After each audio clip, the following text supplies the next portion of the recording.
What is up? What's going on? And welcome back to another Tiny's Universe. Um, you know what time it is? It's Thursday. We're almost on time tonight. We're not doing too bad. Um, I just wanted to kind of say I don't really know where we're going with this one. I do know one thing. If you've been keeping up with the Kickstarter, it's absolutely taken off, and I can't wait to talk about that. And I have definitely been seeing some cool things on Drip. So I don't know. There's a lot that I'm dying to ask, and we'll see how it goes tonight. But thank you guys for tuning in. If you haven't been here before, I am Tiny Universe. Um, this is kind of my hangout, just to talk about Macroverse and give some updates and see what's going on in the Macroverse. And with that being said, I usually have my good friend Eben here with me, so let me bring him in. Yoink. Hello. What's up, man? How's it going? All right. Yes, it's been a good 10 days of in Kickstarter land. But yes, I am Evan Matthews, co-founder, CEO of Macroverse, and we are a next generation entertainment company focused on comics, especially comics at the intersection of what I like to think of as digital, physical, and collectible, and how those things all come together in a new witch's brew, even though we're past Halloween. I'll continue to use Halloween parlance, given that we are talking about pre-code horror comics right now. So yeah, we've got a currently active Kickstarter. I'm going to just hide us over on the side for a second so you can I tried to do this before, but it only puts me in this. Well, you know what? I lied. You can see a little bit of the background here, but we've got a campaign running right now where we've just crossed the 200K mark as of today, which is great. And so basically bringing the top collection of pre-code horror from the 50s back to life in brand new, unprecedented level of detail and quality facsimile editions, which as we talked about last week, we don't really like that word, but for anyone that knows what facsimiles are, it's probably the easiest way to quickly understand what we're doing with this collection. So all told, you have access to 115 books from the pre-code era, from the golden age, that we have painstakingly recreated and recrafted to bring to you at the end of the year. So quite excited about that as I play with my tiling. There you go. Well, I want to say, and I want to touch on this because, this was an announcement on Discord today. Yeah. And I know, we talked about the starting, the pledge was like 10,000. And I know that for you guys, that wasn't like shooting for the stars. Yeah. But now that you're 10 days in and you're $200,000 into this thing, like it is. Yeah. I asked you last week, but like now, where did you see yourselves? I mean, like, is this? I don't want to say. I don't want to say it. I'm like, oh my god. I'm not going to say the number that we have in mind until we get to the end. and then I'll happily share if we hit it or if we exceeded it or whatever. We're not there yet, but we are on track, and that feels really good. Yeah. So I think, we're very much in line with our kind of hopes and expectations based on how we had lined everything up. One thing that it's funny, it feels great to have milestones and to see that this is working. And, as we talked about last time, I mean, this is, over 2 years of planning and preparation to get to this point. And because of the way we're making these books, it is no small investment to, acquire all of the originals and then do all the work to actually create the files that then go to press and, all the stuff that goes into this. So, we're nowhere near actually even breaking even on what we've invested in this. But we have a very clear path to, doing that and then, starting to see some profitability on top of that. all of that is only to say, like, we're very happy with where we're at, and and even more so with the response that we've gotten just across the board from collectors and enthusiasts for the material. We talked a little bit last week about, really the only two comments were, some people's concern about the price, which totally understand. For, not everyone is just able to throw down the starting price on this collection, which is totally fair. We'll see how that develops over time. And then the other thing, which actually is kind of interesting, and I think kind of cool thing for where we're headed with all of this, is the only kind of other recurring sentiment is wishing there was some sort of digital editions.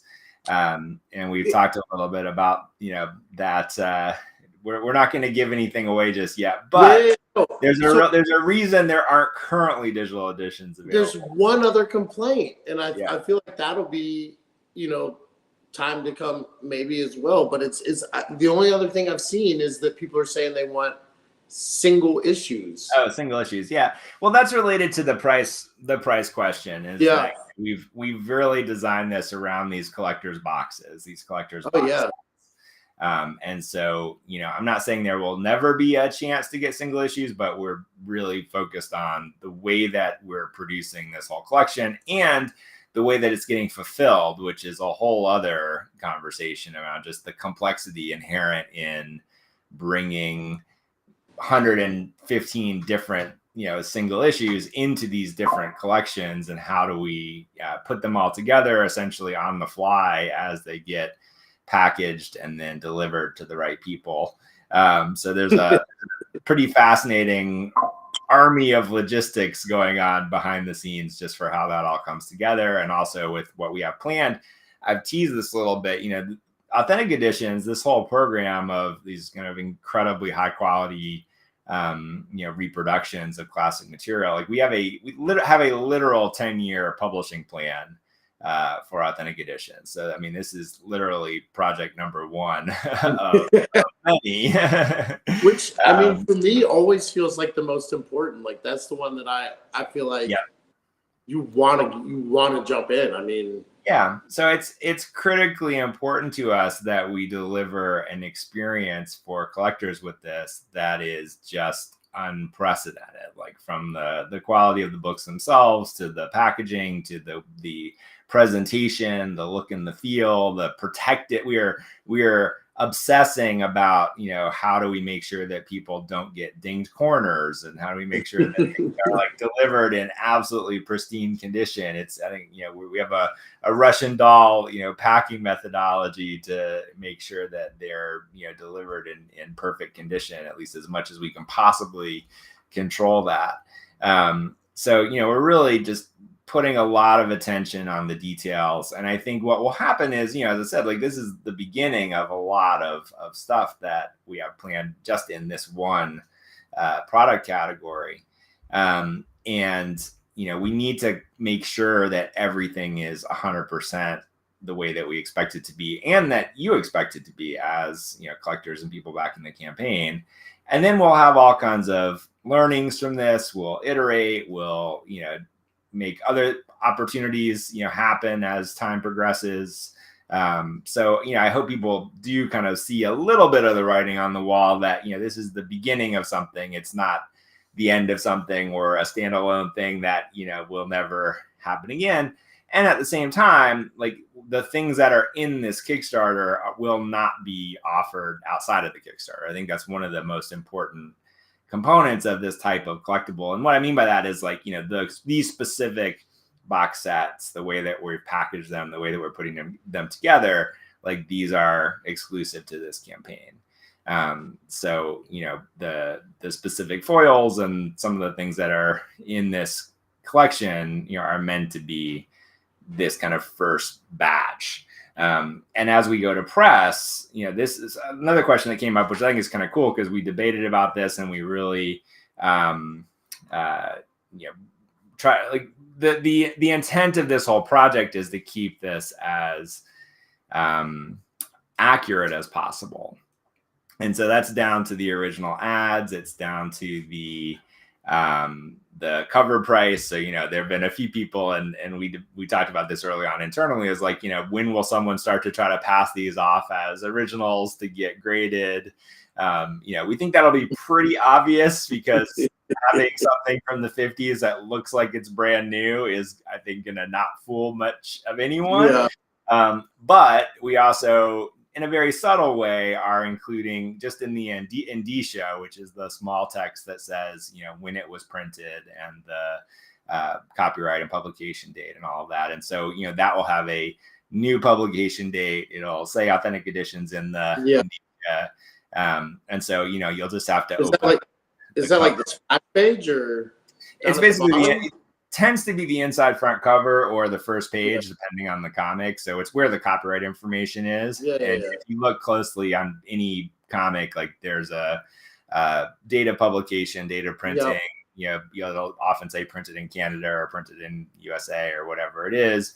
And so that is where we'll actually have this kind of subtle indication that this is a new. Well, that's thing. Now, quick question. Will that still say, is it going to say second printing or first printing? No, so that's where I was going. So this will be the first printing of this collection of authentic editions. And so this first printing is going to be whatever number we go to press with based on this campaign. So if we ever did do more, that will then be second printing. Yeah, that's pretty cool. Yeah. Awesome. And so, that's the way we've kind of structured this. And then, our goal is over time, as we're dealing with hundreds of issues and then thousands of issues, and then, dare I say, tens of thousands of issues, millions of issues. And I mean individual titles, not the quantity printed, but it's like, as we're dealing with more and more and more, of these collections and content, we'll have all kinds of interesting and fun ways to allow people to get access to just incredible variety of stuff.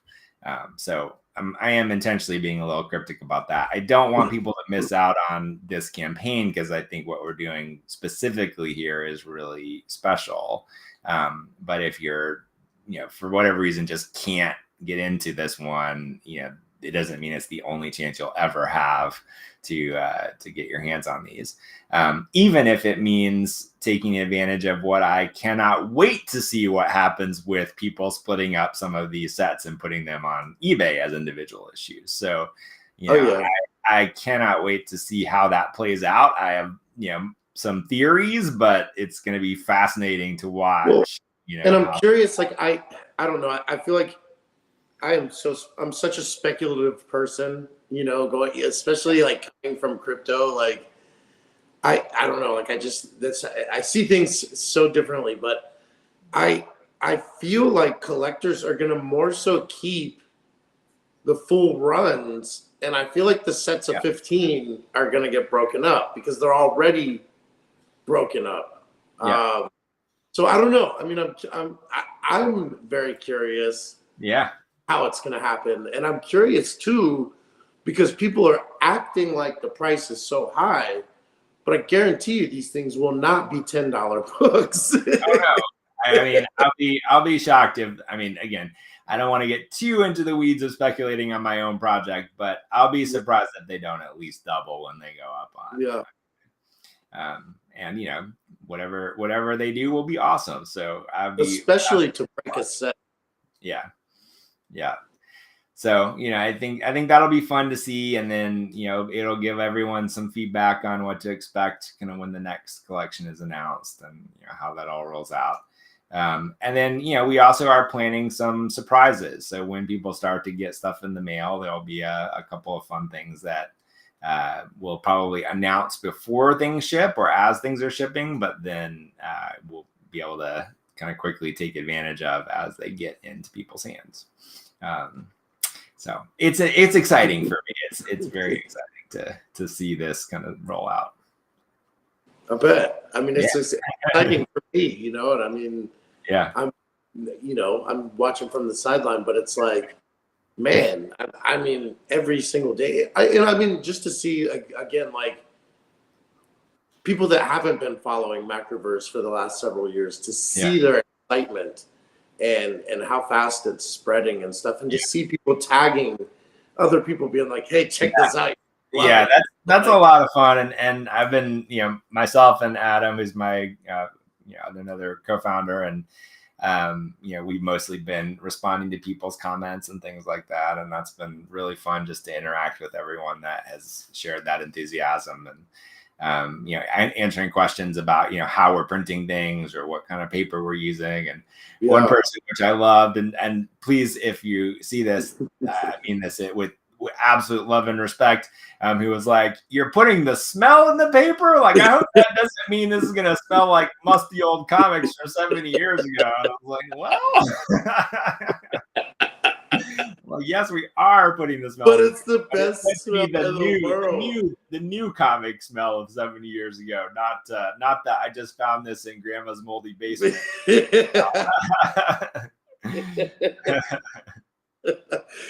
That's like, I swear, when I moved into my apartment, like the first probably week or so, it's like really all I had was my books and a little bit of furniture, and I would walk in and it smelled like like the old, either like the basement comics or like an old comic book shop, like. Yeah. And I loved it. I mean, every time I walked in, I would just be like, yes.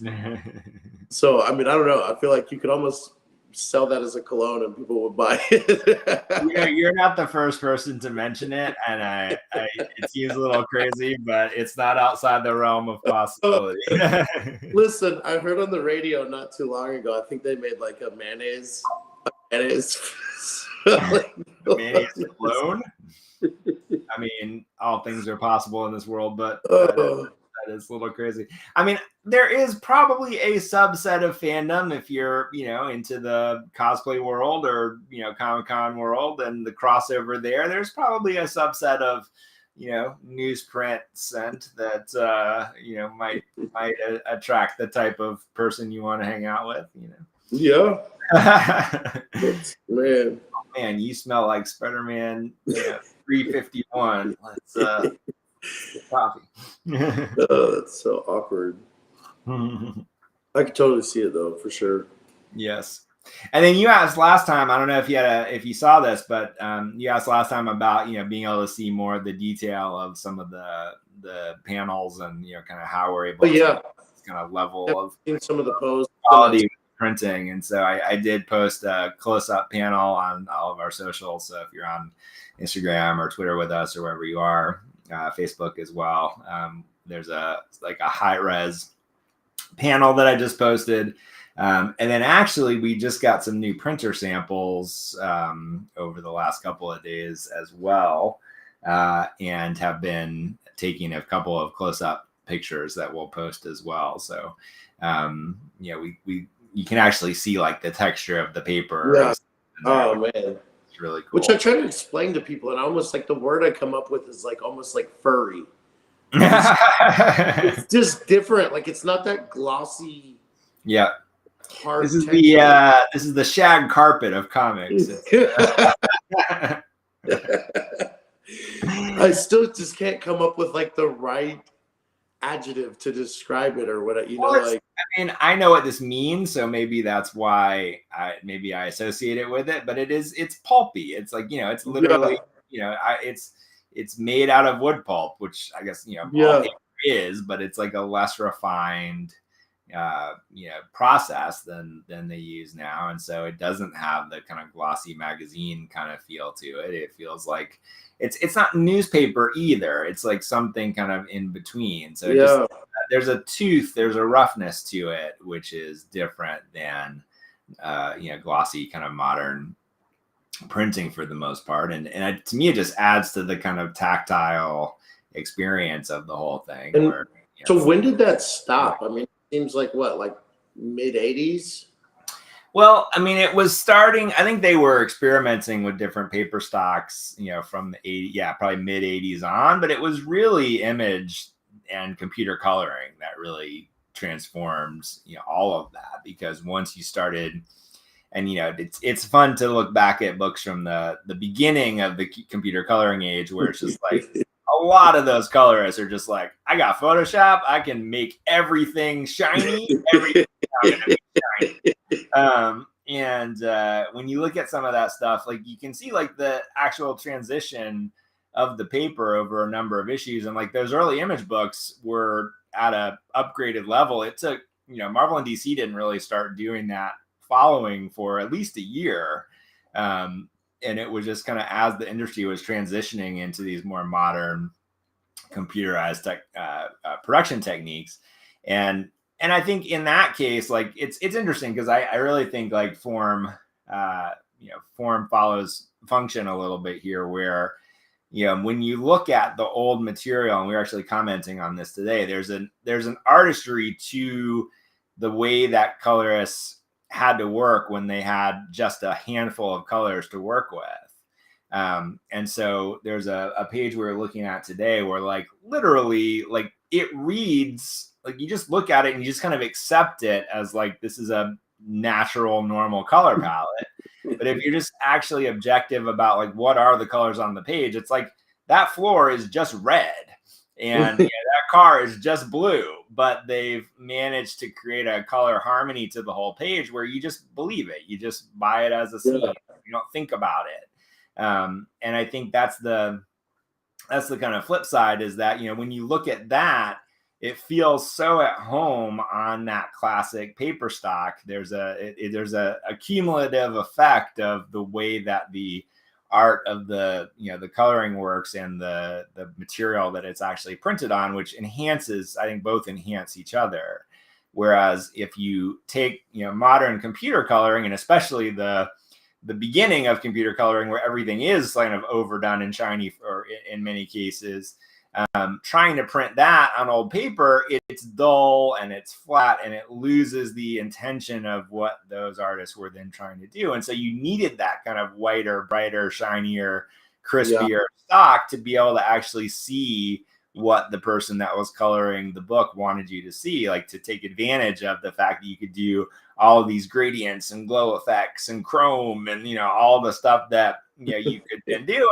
And now over the last decades, people have gotten really good at using those tools to create now things that are very subtle but feel more painterly or feel more rendered in different ways. And there's obviously an incredible amount of talent in modern comics that create that stuff. But it's that it's being able to represent the intention of the artist. And so I think using the right materials for that intention. And so I think that's part of why, as we evaluated this, it's like taking that classic coloring style and that artistry and putting it on shiny, crisp white paper, like just didn't feel like it was the right mix. It was like, this is kind of antithetical to the spirit of the project. So what color would you give that paper then? I mean, because I still look at like, there's 50-year-old books, that are 9/8 that still have crispy white paper and just the colors are just floating. Yeah, I mean, we're in that. We're not like pure white. It's I'd call it an off white. So it's not yellow like old paper. Like it's not like yellowed like we're not trying to make things feel like it's been sitting in your basement for years. But it's also not like printer paper that you're gonna get for your printer, or if you do pick up a modern book and there's a white area, it's not that like pure bright white. So it's somewhere in the middle. It's I'd say kind of a natural color, or an off. Yeah, that was actually like one of the things that I was gonna ask, because that's what I'm excited to see is like, again, like I've been trying to pick up like cleaner older books, like a lot of the Silver Age, Bronze Age, and just as like white as can be, and they're next to impossible to find. One, and when you do find them, they're just outrageously expensive. Yes. So I mean, that's like, I'm kind of excited to see something that's based on that time era that would look basically, like those bright colors that you just can't find. I mean, yeah, exactly. Let alone like, pieces of the cover aren't missing and things like that. So like it looks like someone took a bite out of it. Yeah, exactly. Or like, I mean, for me, like, and that's the thing is like even like a high grade older book like could just be like super dog-eared or creased through the whole Yeah. cover. And it doesn't matter. Like that's high grade. Yeah. And I mean, just to see it like pristine, I mean, like that's exciting. And I'm torn like still about the blood foils. Like I I really I really want those. I think they're going to be cool. And we're doing some experimenting right now with the printer on the fluorescence too, to kind of see how far we can push it. Yeah. In the final versions. But yeah, I think those are going to be a lot of fun. And I think, we talked about this a little bit, I think, but there's the core thing of trying to reproduce these as accurately as possible and making sure that we maintain that. And then there's kind of this step beyond that to say, now let's have a little bit of fun with the same interiors, but can we do that they couldn't do at that time? And so that seemed like the fun place to go, and the obvious place to go is some these different cover treatments. Red foil is not something that really exists either, which is kind of interesting. So we've had to figure out how to do that. And then the way we're doing the fluorescence is different than any other fluorescence that we're aware of. So we've had to figure out how to do that. And then silver ones are a little more standard, but they're kind of they're almost kind of a gunmetal silver as opposed to the like bright, tinfoil silver.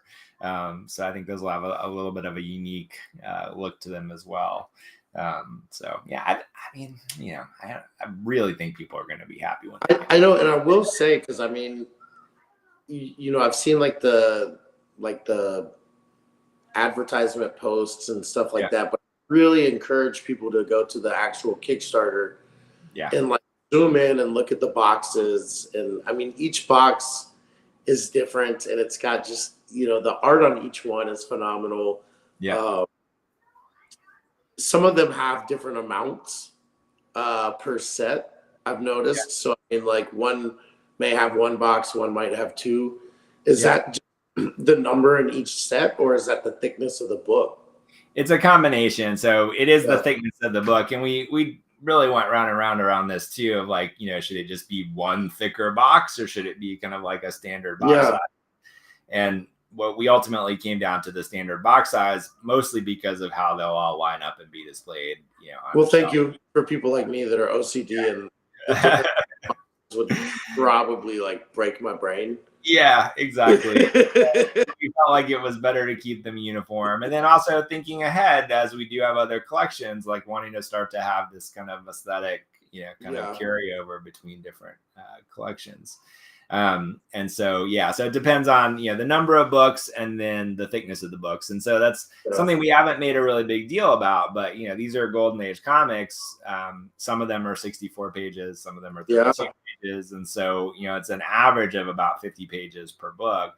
And so then depending on how that breaks down is, how many boxes do they need to go in because of how thick they are. Which, and again, to anybody that says anything about price, like I get it.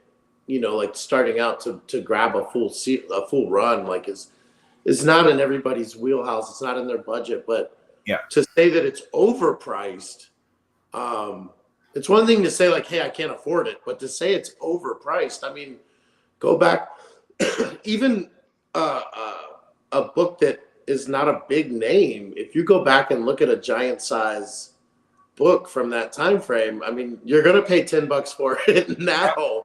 Much less what those size books are selling for now. I mean, I get it. I totally get it. Like we've intentionally, packaged these and priced these in a way where, there is no option to just get a single issue. And so for some people, like, I mean, when people say like, I wish we could pick up single issues, like my immediate response is like, hey, we should let you have single issues. And then, I mean, that really is where I immediately go. And then, and so it's actually hard for me to say no to that, because I just want as many people to have access to these as possible. But we also have a really purposeful plan. And so, there is the need to kind of continue that plan for the moment, and then see how far we can expand, as things continue to grow and develop. But there will be multiple opportunities to engage with all of this stuff. So, well, yeah, man. I mean, I don't know. I think tons of my questions have been answered. I think you answered a lot of the ones I've seen on socials. What else is going on? I mean, I know we've got some fun stuff on Drip. I know you've got a ton of stuff you've been doing behind the scenes. Yes. I can feed out of you today. Actually, I mean, I can't say what it is yet, but we've been having a lot of fun actually starting to design the next collection. And so, hot on the heels of Pre-Code Horror, we do have something, I think you won't guess, but we'll see him go like, oh, that makes sense.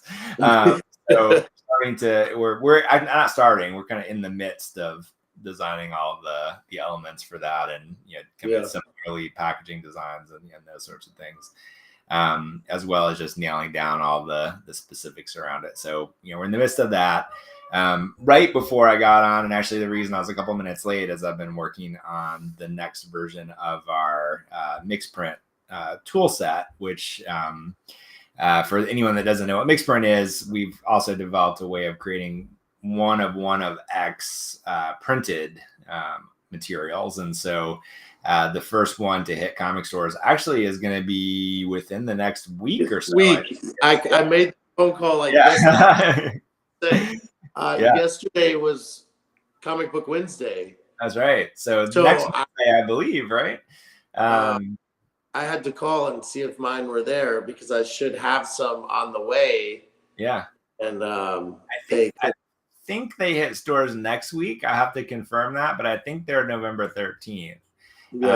Yeah. So this is what we're talking about is Titan Comics has a series called Heat Seeker, and there's a exclusive variant that we produced with this technology called Mixprint. And so every single cover of that book is a unique variant. They all come blind bagged, so you're not quite sure which one you're going to get until you open it. I was trying to explain this to the owner of the shop. I think I was just confusing him at first, and then I think his mind was blown and he didn't know how to speak. But he's just like, yep. What do you mean they're all different? Exactly. So that's exciting. That'll be in stores, I believe, next week. And then we're in the process of producing the cover for issue number 2. So we're doing all 4 of this Heat Seeker run. And then we've got the next series that we're getting started on now. And then the 3rd series that we've now agreed to do as well. So there's going to be a lot more Mixprint in all of our features, which I'm also excited about. And so as we've been going from kind of project to project, we're also refining the tech. And so that's actually what I was working on right before we jumped on. And so the first one came out amazing. And the second one that we're working on now, the second cover, is at least as amazing. So it's just also fun to see these things get generated. And when I say generated, I do feel like I have to mention at this moment that none of the stuff we're doing is using AI for the art generation at this point. This is all a combination of handcrafted, art and some specific code that we've written to help with some of the process. But it's not image generation or using Midjourney or anything like that.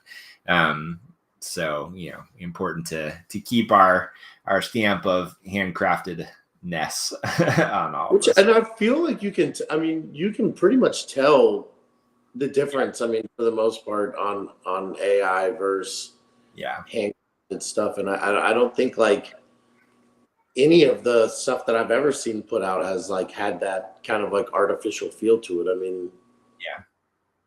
No, definitely not.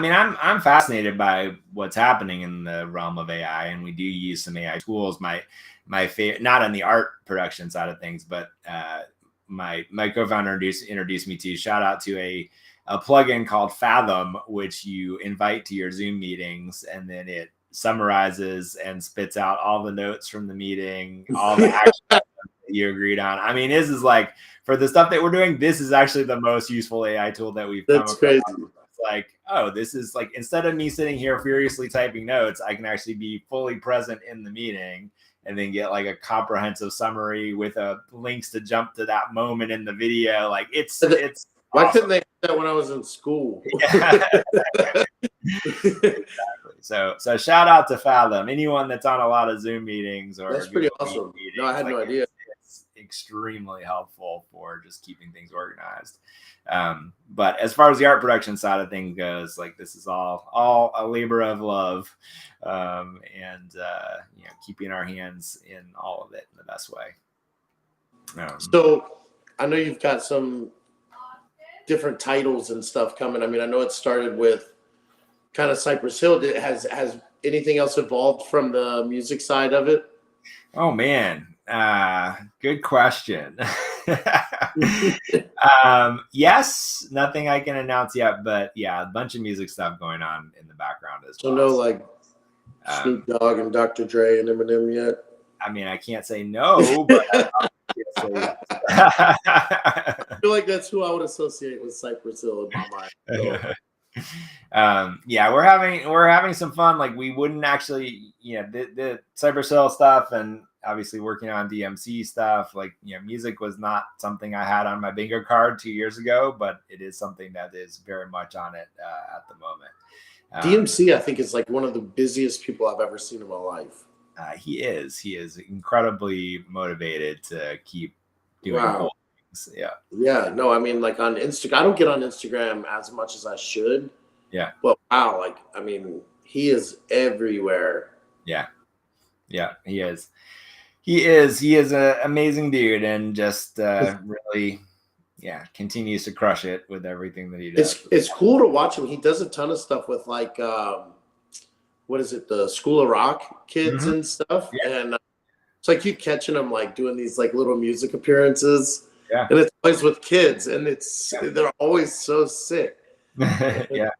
No, he's been dedicated to doing stuff with education and with kids for quite a while, and has a foundation that works on some of that stuff. And he's also got a pretty fantastic children's book. If anybody's looking for a new kids book, which is kind of semi based on his own experience being adopted, and kind of just a little bit of his own relationship to that.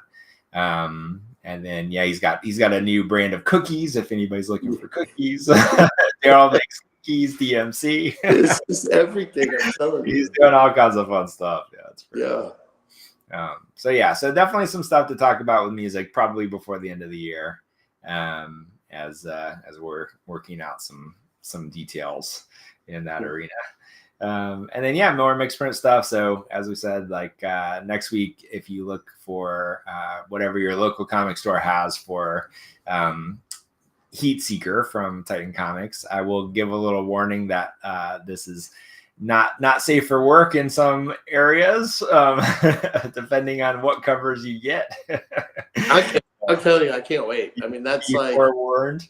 But that is the nature. It's funny because he's like, you ordered several variants, didn't you? And I was like, he's like, how many copies? And I was like, well, it's not really, I guess, copies. I don't, I'm like, I don't. I was trying to break it down for him, and he just wasn't following. I was like, they're all going to be different. And he's like, what do you mean? It's like, here's my request to you. Any ones that you open, give us a little unboxing. I'm gonna probably have to open them all.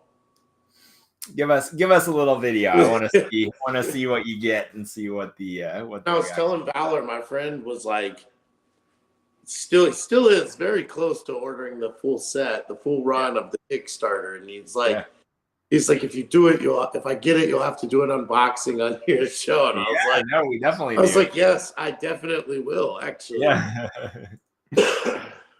So. Yeah, I really want to encourage people to do some unboxing videos, because I think I just want to see people's faces when they when they get them. I want to be able to see my own face. Like the shock and awe when I pull this thing out and I'm like, oh my God. Yeah, exactly. Yeah. I'm looking forward to it. It's gonna be fun. What else is going on that I can tell you? We started to get some. No, actually, do I want to talk about that? Not just yet. Yeah. No. So we've started to get some other artwork in for something else that we're working on. I won't say what it is yet. And then lots of ongoing development on the platform side. So we have soft announced Macroverse version 3, which will touch our mobile app and a much bigger platform engagement that we're working on. And so excited to start getting people into that around the end of the year as well. So we'll do a whole bunch of announcements and walkthroughs and kind of show off what we've been working on before the end of the year. And then kind of set the stage for what that all means going into 2025. So yeah, it's exciting. I can't wait for next year. I mean, it's going to be. Yeah, next year is going to be a wild ride. That's for sure. That is for sure. Yeah. So yeah, I think that's kind of the news. I mean, definitely check out the Kickstarter if you haven't. Consider if you're into this kind of vintage classic, material, it's definitely designed for you. And I think the other thing that's been interesting in the comments is just the number of people, and we kind of knew this, but just hearing people say it, that it's like they've seen these books but have no idea what the stories are, what the interior look like. Yeah. It's like, they're just not anything you've ever really come across. And so, the range of stories and artistry and kind of where the different series kind of take their inspiration and their vibes, it's a wide range of material that just for the most part hasn't been seen or read. Well, and I was going to say, I think you get these collectors that know of them because they're high value, high sought after kind of books, especially that pre-code era. And if you do find them, I mean, generally, even the low grades are going to be slabbed up. They absolutely are. Yeah, I mean, 1.0s are all slabbed. Like there's no loose copies of these hanging out anywhere that we've been able to locate. Yeah. So I mean, that's you got to search down like the estate auctions and stuff. Yeah. Like start searching obituaries. I mean, it's appropriate for the subject material, but a little morbid as well. So, man. No, that's terrible. But that's like you're not gonna find that just old raw copy just sitting around in a box somewhere. I mean, like it's just that there's old books that'll happen with, but a lot of those pre-code stuff, I mean, they just don't exist. So it's definitely one of those things that I'm excited to like read the story, and even if I don't. I don't know that I would ever call any of those books readers. You know what I mean? Like I wouldn't want to just like mishandle them, but I definitely would want to flip through and see the stories and stuff like that. I mean, well, I don't want anyone to do anything they can't afford to do, but this is why you buy 2 copies if you can. That is what I both did, and also what got me in trouble in my earliest days of comic collecting. I pretty much bought 2 copies of everything with the this one is to bag and board, this one is to read. See, but I mean, even like I'm trying to teach my son, like even with like the ones that I feel like are the readers, I'm still just like. Oh, you still take care of them. I mean, of course, me too. It's not like. Dude, that's how they are. That's how it's. Not. I'm not putting drinks on them, but Oh man. Have one that's designated for immediate protection, and and all of these will also ship bagged and boarded. So just they are. We're going as far as we can to just protect them and deliver them in the best possible condition. And then I think that's another thing that people don't realize. I mean, like even just a bag and a board, that's like $1.20 right there per book, basically. I mean, on regular, what I pay for bags and boards. I mean, and then too, I mean, you think about just the size of the books. I mean, bigger bags, bigger boards. I mean, all that stuff is, man, I can't wait. And then again, like that, I still like associate when I look at the Kickstarter, I'm still like in my mind kind of holding that modern sized book. So I still am forgetting that it's going to be that kind of oversized feel, which is even more exciting. Yeah, and the Golden Age books in particular, it's like it has, I think, an inherent kind of nostalgia just because it is not the modern size. Like it has the, they're a little shorter, they're a little wider. What are the ones even bigger? I've been getting into those lately. I'm like starting like I'm on the fence of buying them, but the real big ones. They're not called treasury. Are they called treasury size? Yeah, maybe so. Yeah. And then there's like the Superman versus Muhammad Ali and stuff, which are the like almost double size, which I also love. But it's we haven't identified any of those yet, but that would be fun. I've been coming across a lot because I mean like Conan and man, I just saw some other like Star Wars, Hulk. Like there's some really cool ones.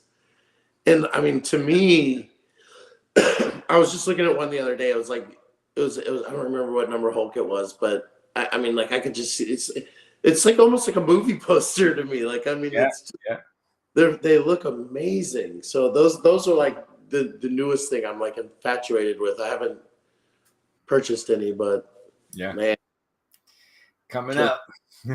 So I'm just throwing that out there. If you guys ever want to make anything like that. Guys, it does sound fun. I think obviously we would not be able to at the moment, but well, I shouldn't say obviously, but it would be very fun to do something like a Superman Muhammad Ali recreation. Oh my god, like that would be very fun. One of the best comics of all time, Neil Adams. But very cool. Like those, I don't feel like you see stuff like that anymore. Like I mean, the first one I saw, I was like, "What is this?" Yeah, no, they're rare. I think it's I don't know if you've heard. Shout out to Rob Liefeld's podcast, Robservations, which has become quickly one of my favorite comics podcasts. I think he does actually a pretty incredible job breaking down different aspects of the industry and obviously his experience and all different facets of kind of the business of it, the art of it, the kind of famous or interesting not famous moments in the history of comics. So big recommend for Robservations, and thank you, Rob. And in a recent episode talking about just the changing landscape of the comics industry in general, and just kind of some of his predictions for the next 5 years or so, and it's a couple of those which I definitely co-sign on and trying to be ready for as we put all this stuff together. So good times. Very nice. I'll check that out because now I'm like curious what all that could be. Yeah, definitely. Yeah, if you're comic industry fan and not listening to Robservations, I cannot recommend it enough. It's a massive back catalog of stuff. It's everything from talking about like old Wizard magazines to the founding days of Image to deep dives on some of the most interesting creators and runs. His own experience being professional and creating Deadpool and all that stuff, launching Image, interviews from old magazines that you can't get a hold of anymore. There's a wonderful feud between Todd McFarlane and Peter David from back in the day that he goes through. It's a wealth of great material. Yeah. Very nice. Yeah, I'll definitely check that out. So that'll be my recommendation for the week. Tiny, you got anything you want to recommend to anyone watching to check out? Yeah, the Kickstarter page. All right. I like it. I'll put the URL back up on the screen just for a second. Honestly, man, I'm still stuck in Supernatural. I've got like maybe a season left. I've slowed down on it a lot because I've been really like just dead into like buying and selling books and just collecting and just that's where most of my free time is. And then I think obviously there's some books and stuff that I love and I would recommend, but No, I mean nothing too new yet. I'm waiting to see when Supernatural ends where I go from there because Yeah. I've got like 30 recommendations and I'm like on the fence about them all. Did you watch Arcane on Netflix? Nope. So another massive recommendation. It's on top of mind for me because season 2 is about to come out in a couple of days. So Arcane is based on League of Legends and Riot Games, characters, but it's a 3D animated series, but it's one that is just like pushing the artistry of 3D animation, like as far as Into the Spider-Verse does in a totally slightly different way. Like every frame looks like a painting. It's like a piece of concept art. And it's just absolutely gorgeous. And the story is great too. And the characters are great, but just visually, you're just kind of like, how is this possible? Like in the best possible way. Yeah. So another kind of major recommendation for anyone that's an anime, comics, video game, sci-fi, There's a fantasy. lot of good ones on Netflix actually. I mean, I'm like such a late bloomer to and for especially for how much I love comics and stuff and that entire style. It's still like it's hard for me to get into a lot of them.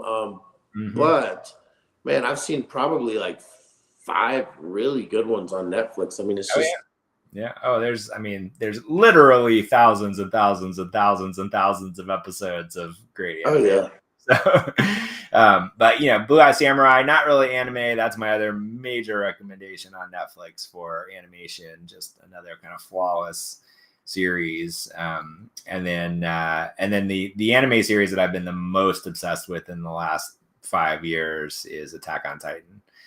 So for anyone that I did start that actually a while back, and that was before, so I need to get back into that one. Gotta get back into that. Like I was completely addicted to it when it was. I just started watching it, and it's now that the whole series is done too. Like it's just one of those that's just great to just not necessarily binge, but just kind of consistently get through. And it's it's in the category of, I think, relatively rare series where they not only completely stick the landing, but whether they intended it or not, the last scene, I mean, they clearly did intend it by the end. You never know if they started out intending it, but the way that it wraps up ties directly back into the beginning in this really wonderful, beautiful way. So either through meticulous planning or perfect happy accident, and that became intention.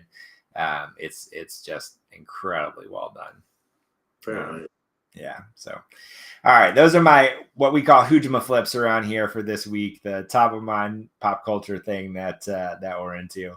But check out the Kickstarter. We've crossed over 200K. We're 2,000% funded, which is very fun to see. And definitely want to keep that going for the next 20 days. And then we'll be all into the world of... That's what I'm saying. 20 days left. I mean... 20 days left. Just getting started. Yeah. 20 days left, and then we'll be all into the world of delivering this to people's hands. So we'll get the the final numbers, and then that'll help us determine what we go to press with as the first printing, and then as quickly as we can print and pack and ship, we'll have them in people's hands. So very exciting times, and appreciate getting to hang out and talk about it some more. Always look forward to it. Fantastic. All right, everybody. Tiny, where's the best place for people to connect with you if they want to post this show? I would say Discord is always my number one. Discord, I feel like is the best place. I say that because they can reach me, they can reach you, they can reach anyone from the Macroverse team, plus all the community members. So really, any questions or anything like that, even if you can't find me, someone there is going to be able to probably help you out. So that's my number one. But I would say close second these days is Facebook. And on there, you could probably still find me somehow searching Tiny Universe, but it's under my real name, Scott Pierpont. Yep. Scott Pierpont. Did everyone hear that? Scott Pierpont. So yeah, I think, strangely, same for me right now, as I've been spending more time on Facebook as we've been, launching this campaign and connecting with the comics community there, which we talked a little bit last week, is just seems to be the most active and thriving across social media, which is quite cool. But then also, spending a little more time on Instagram. You can still certainly see what we're up to on Twitter/X. So we're at Macroverse on Twitter, at Macroverse HQ, just about everywhere else, including Instagram and Facebook. And then me personally at Ebonverse everywhere, including on Discord, where you can also get to me directly. And yeah, check out the campaign and feel free to ask any questions, and we'll keep it going, and we'll be back around the same time next week in the same places next week to talk more about certainly what the status of the Kickstarter is, and maybe we'll have some more to share at that point as well. So again, Tiny, appreciate you. Thank you for hosting. And with that,